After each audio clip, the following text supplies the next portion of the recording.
ماہ شعبان کا مہینہ جاری ہے اور شعبان کے مہینے میں 15 شعبان کا روزہ بالخصوص رکھا جاتا ہے، تو کیا یہ سنت سے ثابت ہے؟ اس کی کیا احادیث کے اندر فضیلت ملتی ہے؟ یہ ارشاد فرماتے ہیں۔ شعبان المعظم کا مہینہ وہ مہینہ ہے کہ جس میں نبی پاک صلی اللہ تعالیٰ علیہ وآلہ وسلم رمضان المبارک کے بعد سب سے زیادہ روزے رکھا کرتے تھے۔ بعض میں یہ ہے کہ آپ اکثر روزے یعنی شعبان کے اکثر دنوں کے روزے رکھتے تھے یعنی بکثرت، اور بعض میں یہی کہ پورا شعبان ہی روزے رکھ لیا کرتے تھے۔ یہ مختلف روایات موجود ہیں۔ تو یوں شعبان المعظم کے مہینے کے اندر جو روزہ رکھنا ہے یہ تو احادیث صحیحہ سے ثابت ہے، نبی پاک صلی اللہ علیہ وسلم کا عمل اس میں ثابت ہے۔ اب رہا خاص 15 شعبان المعظم کا روزہ رکھنا، تو اس حوالے سے بھی ایک حدیث مبارکہ جو سنن ابن ماجہ کے اندر موجود ہے، اور اس میں باقاعدہ نبی پاک صلی اللہ تعالیٰ علیہ وآلہ وسلم نے 15 شعبان المعظم کے حوالے سے یہ ارشاد فرمایا کہ جب 15 شعبان کی رات آئے جس کو ہم شب براءت کہتے ہیں، تو اس رات کے بارے میں فرمایا کہ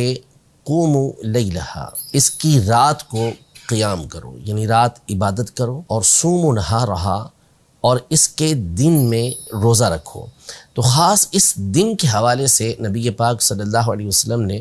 روزہ رکھنے کا حکم ارشاد فرمایا۔ اگرچہ کہ سند کے اعتبار سے اس حدیث پر کلام کیا گیا ہے، ایسے ضعیف کہا گیا ہے، لیکن جس طرح اصول محدثین کی روشنی میں اس حدیث کو ضعیف قرار دیا گیا ہے، یوں ہی محدثین کے اصول کی روشنی میں یہ بات بھی بالکل واضح ہے کہ فضائل اعمال کے اندر جہاں پر کسی عمل کی فضیلت آئی ہو، ترغیب دی گئی ہو، تو اس میں ضعیف حدیث پر عمل کرنا یہ بالکل جائز اور مستحب کام ہوتا ہے۔ تو نبی پاک صلی اللہ تعالیٰ علیہ وآلہ وسلم کی اس حدیث مبارکہ کی روشنی میں خاص 15 شعبان کا روزہ رکھنے کا حکم بھی ہوا، اور اس رات قیام کرنے کا یعنی عبادت کرنے کا بھی حکم ہوا، اور ویسے بھی دیگر احادیث طیبہ جو صحیح ستہ کے اندر موجود ہیں، صحیح حدیثیں ہیں،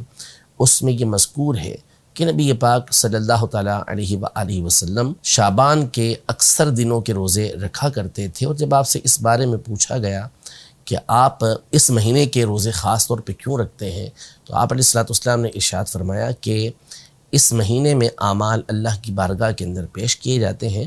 اور میں چاہتا ہوں کہ جب میرا عمل اللہ کی بارگاہ میں پیش ہو تو میں روزے سے ہوں۔ تو ظاہر ہے کہ 15 شعبان تو بالخصوص وہ رات ہے جس کے بارے میں اقوال موجود ہیں کہ اس رات